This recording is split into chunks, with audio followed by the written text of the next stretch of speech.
I'm back and I'm still cool. I don't know if you're prepared for what we're about to talk about today because I'm not prepared for well, actually, I'm extremely prepared. I spent several days researching this topic and then figuring out how to storyboard this into an entertaining pop culture video for you. But this one's a doozy. I sat here thinking, well, it's Pride Month. Maybe I should do something gay. And then I realized, no, I don't want to do that. So I was thinking, well, what's something that I could talk about that has something maybe to do with something a little bit gay? That led me to baseball, which has led both you and I here right now to discuss the Disco Demolition Night. Hi, I'm Cody. I make videos about pop culture. This is truly the story of how disco and ballroom culture became so fucking in-your-face gay that Chicago tried to burn itself to the ground. Before I say literally anything about this, we're gonna keep one thing in mind throughout this entire video. Music is political because musicians' lives are political. It's Thursday, July 12th, 1979 in Comiskey Park, Chicago, Illinois. Home of the White Sox, if you will. We find ourselves here on this fine July evening because earlier in the season, the White Sox had a game versus Detroit that was rained out,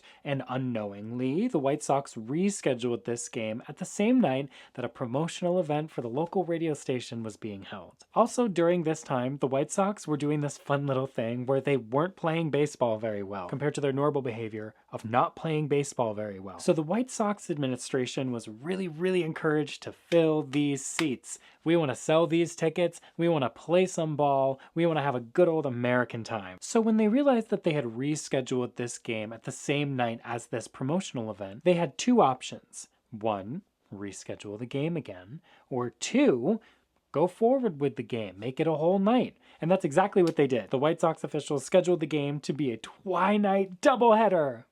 Yippee. Nothing like 90 hours of baseball. Okay, so this radio thing. It was this promotional event hosted by the local radio station at the White Sox Comiskey Park or whatever the fuck it is. And basically it was, hey, if you listen to this radio station and you have some music you don't like, you're gonna come and you're gonna get a 79-cent ticket to entry into this fucking event because their radio station was 97.9. And two, bring like a 45 of music that you don't like, and we're gonna put it in the middle of the field, and then we're gonna detonate it. What is with this fucking country and blowing shit up? So now we have an event being billed as a twilight doubleheader. Chicago White Sox versus Detroit Tigers. In the in-between, we've got this explosive halftime show. Get it? So let's set the temp for the vibe of like Chicago of the year, of the decade, okay? It's 1979, which means disco. We are in the moment. And by disco being the moment, I mean Saturday Night Fever premiering like 2 years before this event came out in 1977.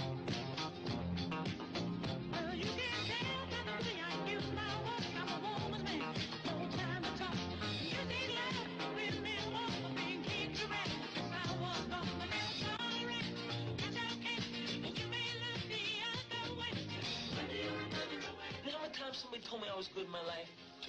The top song this whole entire summer was Bad Girls by Donna Summer. Toot toot beep beep. Toot toot, ah, beep beep. Bad girls, talking about the sad girls, yeah. You probably won't be surprised to learn that the baseball community, they're not really gonna vibe with some Donna Summer. They don't have much of a boogie, okay? They really vocally and almost patriotically were very emphatically rock and roll fans. So now the Chicago White Sox found themselves in a bit of a pickle because they're advertising this event that's being hosted and promoted by the local radio station, but none of these fucking baseball idiots want to listen to some fucking disco. So what do the White Sox do? Hire like the most anti-disco radio DJ that there was at the time. It's this guy named Steve Dahl. So Steve and his little fucking friend on the radio with him, Gary Meyer, decide what they'll do is they'll take the disco thing and they'll turn it into Disco Sucks. And that's what they'll center this whole entire event around. That's cool. What the fuck? Also, you need to know, Miss Dahl was like the it girl of the radio, not just in Chicago, like nationally. So he could draw a crowd, honey. So he told all of his little fucking listeners, hey, if you come to this fucking program and you bring a disco LP to blow up, you'll get in for 79 cents. Because my radio station's 97.9. Like, it's so typical. It's so cheesy. It's so tacky. It's so on the nose. So behind the scenes, the White Sox are like really crossing their fingers and probably most of their toes underneath their White Sox for a crowd of like 20,000 people, but maybe out of ambition, maybe out of grace, they hired enough security to cover like 35,000 people. Okay, they were like, we'll be cool. Let's keep it cool. Let's keep it chill. Issue, little, big, actually kind of major issue. 50,000 people showed up. What? Let's run through those numbers one more time, okay? Crossing our fingers for 20,000, hired security to puff our chest a little bit for 35,000. 50K shows up. 50K for a verse, no album out? Oh my god. Am I a Nicki fan? So the stadium fills up and the game begins. And let's say the energy is charged. And at some point during this first game, somebody goes up to the owner of the White Sox, Bill Veeck, and they're like, hey, so there's like 25, 30,000 people outside and they're trying to get in right now. And we don't know what to do because they're getting really fucking angry because they want to get in right now. So he was like, okay, well, just send security outside. So they literally sent majority of the security inside of the fucking stadium outside. Take 5, do a lap, let us know what's going on. Okay, the actual second that field was left with no security, people started taking their little fucking vinyl records and frisbeeing them like ninja stars onto the fucking field. What are we doing? What are we doing? This is a quote from one of the hitters on the Detroit Tigers. The records would slice through the air and land sticking out of the ground. He urged teammates to wear batting helmets when playing their positions. It wasn't just one. It was many. Oh God almighty, I've never seen anything so dangerous in my life. The Vietnam War had just ended. Like, what are we doing, people? It's baseball, honey. That's too much. Also, the stadium reeked of weed. Let's just get that out of the way. Everyone was fucking ripping blunts the whole night. Everybody was high. And remember, no security inside because they're dealing with the thousands, tens of thousands of people outside. What did the people outside start doing? Throwing the records, frisbeeing them, starting fires, just starting to completely fall into a collective mental collapse for God knows what reason. Oh, also, everything I just said, literally everything I just said, happened halfway through the game. We're in the middle of the game. Detroit wins the game because, again, Chicago, they forgot how to play baseball this year. That's why they were doing this fucking event. It was an event. Here's where the real macho shit starts. Okay, so somewhere in between game 1 and game 2, the host of this whole thing, Steve Dahl, his little friend, Gary Meyer, and then, for some reason, a supermodel? Sure. Her name's Lorelai. They all came out, and they made 2 really, really bold decisions, and I mean right off the bat. Get it? Because we're playing baseball? Oh, home run. First of all, they come out in a fucking, like, army jeep. And then again, to really hammer his vision home, this guy's really all about selling an image, which makes sense for someone who works on the radio. You really want to make sure that your image is clear. He dressed in army fatigues.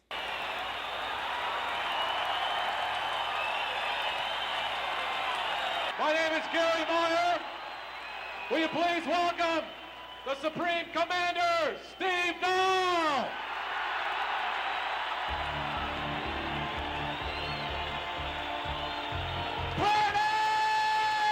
Not good ones, but enough to make him feel like G.I. Joe. So the 3 of them are in the middle of the field in their Barbie Jeep. Dahl's in army fatigues, he's wearing a helmet. They're also being showered in, quote, firecrackers and beer. And then Dahl gets on a fucking microphone and he says something crazy. This is now officially the world's largest anti-disco rally.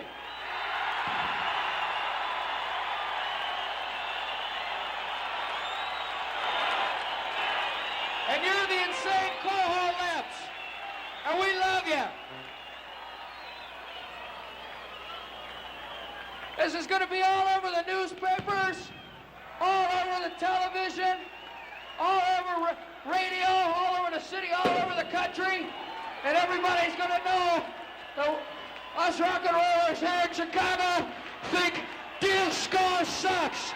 Disco sucks. Disco sucks. Disco sucks! Disco sucks!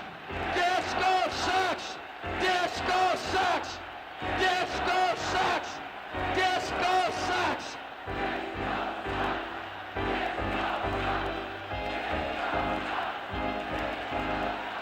Disco sucks! Well, listen, we took all the disco records that you brought tonight. We got them in a giant box. And we're going to blow them up real good. We took all the disco records you brought tonight, we got them in a giant box, and we're gonna blow them up real good. That little number made people in the fucking stands feel like there was a vibe shift. Maybe Mercury had started to get itself into a bit of a retrograde at that moment because people started to be like, I have to get out of here. And they couldn't. They realized that because it was so like frenetic in there and packed, and also again, security outside, they're gone. They couldn't get out. Security had padlocked all of them to prevent people from getting in, so only one exit was available. We have just now come to the explosion part of this. The explosion part of this. So Steve Dahl, with, I guess, emotional support from his supermodel and his Ken, sets off the explosion and just rips a hole in the middle of the fucking field. Destroyed all the records, but also destroyed the baseball field. And again, per the literal owner of the White Sox request, most of the security is where? Say it with me now. They're outside. Okay, listen. I'm gonna go blow up the records real good. Okay, this is gonna blow up real good. Disco sucks. Disco sucks. And we're never gonna let them forget it. They're not gonna shove it down our throats. We rock and rollers will resist, and we will triumph. 1, 2, 3, boom!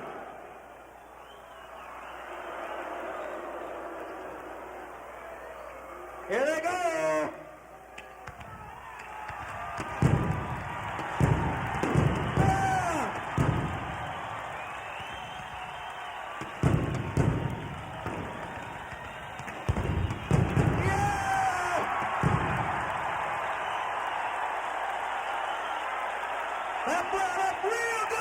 The explosion goes off, the dust settles, people realize that there's a hole in the middle of the fucking field. There's shrapnel of vinyl records everywhere, which are extremely sharp, by the way. That was like Projectile City, USA. What do people decide to do? Like 7,000 of them rush the field.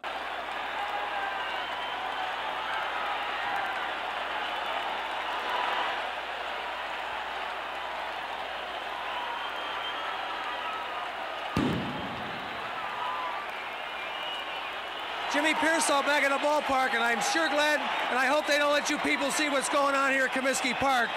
One of the saddest sights I've ever seen in a ballpark in my life. This garbage of demolishing a record has turned into a fiasco. Security's outside. They obviously just continued to destroy the field, tilling it, just ripping it up. They stole the plates. People just took all the plates. Goodbye. Why not? They started more fires. That was just something they also decided to do, start more fires after they had already seen the one fire they came to watch. They saw an explosion. This is why I don't like the 4th of July. They just had the 4th of July. This is July 12th. Oh my God, insatiable appetites. So now both the promoters from the radio station and the administration from the White Sox are freaking out. So on the scoreboard, they tried to project, please return to your seats. Nobody fucking listened. Nobody fucking cared. This is Bill Beck. Please clear the park, or we'll have to call off the game and close the park. Please clear the field. The television cameras are not on you. So please clear the field.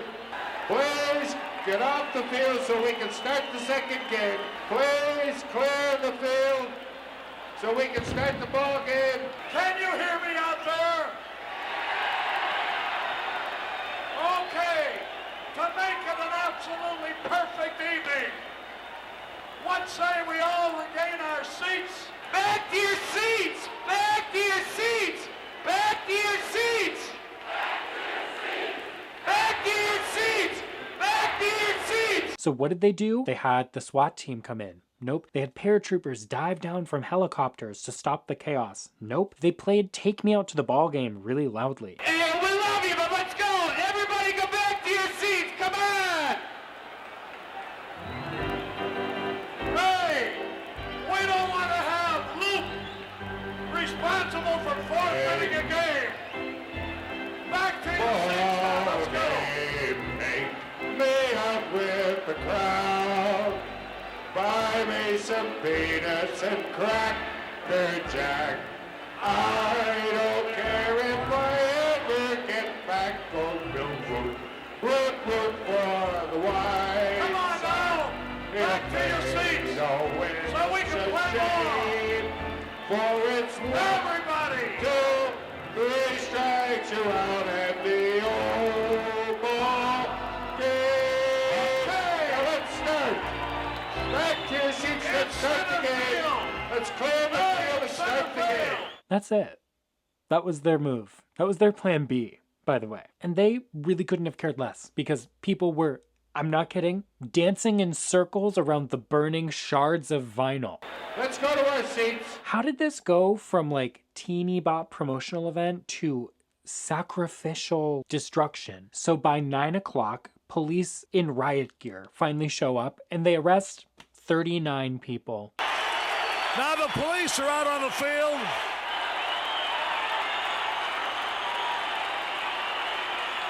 I think my favorite statistic from all of the research I did with this is that the injuries have been officially listed as somewhere between 0 and the mid-30s. Oh, and the playing field was so fucking damaged because a bomb went off in the middle of it that the White Sox, in the middle of their incredible season of baseball, they had to forfeit the game to the Tigers. So they lost both of those games that evening. This event was a complete failure. And girl, what happens afterwards? Police get people to get the fuck out. The baseball park shuts down. Whatever. Like, it's done for the season, obviously. This man's a radio DJ. Miss Dallas and Gromit go on the air the next day and they double down, mocking the local news coverage of Chicago burns, Chicago on fire, baseball park chaos. Between games at tonight's doubleheader, a local disc jockey blew up disco records in center field, and a crowd responded by rushing the field. Police moved in, and it took them a considerable amount of time. A bonfire had been built in the middle of center field. This motherfucker said,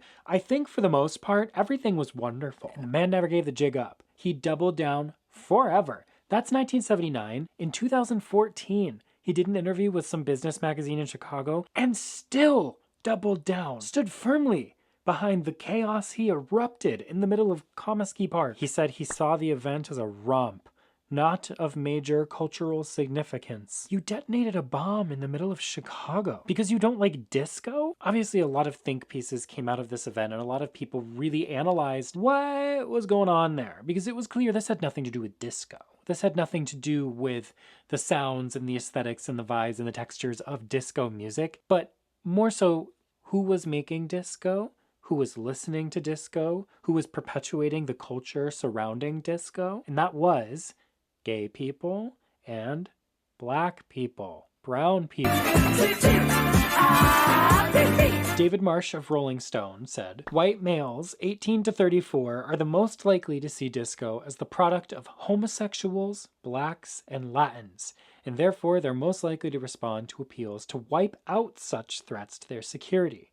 It goes almost without saying that such appeals are racist and sexist, but broadcasting has never been an especially civil libertarian medium. People likened this event to Nazi book burnings. That was how visceral the hatred coming out of that ball field was that night. There's a political journalist named Mark Anderson who was at the disco demolition that night, and in response to that little fucking op-ed he did with that Chicago Business Journal, this is what he said. The chance to yell, "Disco sucks," meant more than simply a musical style choice. It was a chance to push back on a whole set of social dynamics that lay just beneath the surface of a minor battle between a DJ and a radio station that decided to change formats. More importantly, it was a chance for a whole lot of people to say they didn't like the way the world was changing around them, or who they saw as the potential victors in a cultural and demographic war. In a not joking way, those are fighting words. That's territorial behavior. That's violence for the sake of being violent. It's looking for the bad before you can even experience the good. And that brings me back to the very first thing I said. Music is political because musicians' lives are political. Sometimes being who you are in and of yourself is political. There have been many times throughout history where, because of the strides made by the black community, by the black queer community, the white man feels extremely threatened in a very real,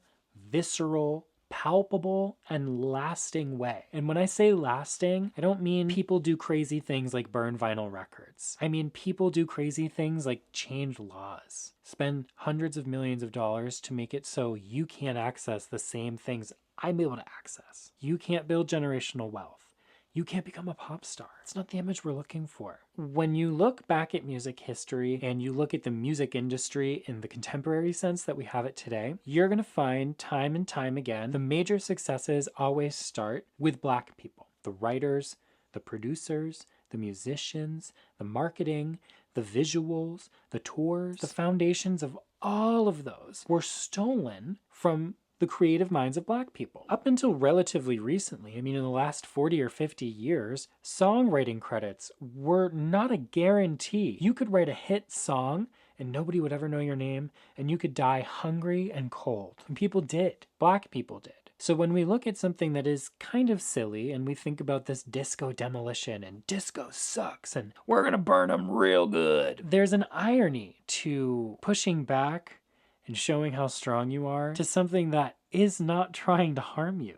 So this Pride Month, I really encourage you to do a few things. If you can, safely, go out into your community and listen to the stories of your queer elders, your Black elders. And I'm extremely fortunate that growing up, I was surrounded by older gay people all the time. And I was surrounded by older Black people all the time. And that's an extreme privilege, and that's extremely uncommon for somebody like me. But it, I think, taught me to understand some of the nuance in where the culture is coming from. What is pop culture? Why is it pop culture? Why is there pushback? Look at Cowboy Carter. There was a time where Beyonce couldn't step foot at the Country Music Awards. The woman's from fucking Texas. She is country music. And secondarily to getting out in your community and understanding its stories and what makes your community specifically, have fun, be safe, and do gay shit. Listen to some good music. Music is a privilege. Ooh, isn't that a scary thought? Well, on that note, I'm gonna go listen to some Donna Summer. Don't forget to like and subscribe. And if you liked this video, if I made you laugh, if I made you smile, if I made you learn something fucking new, buy me a coffee. It's in the description. Again, I'm trying to leave this house. And if you find yourself here at the end of this video thinking, oh, rats on all of my hats. Boy, howdy do I wish there were just more Cody for me. More of his musings, more of his comedic timings. Good news for you, Mary. Literally anywhere else, everywhere else, I'm Cody Jacob.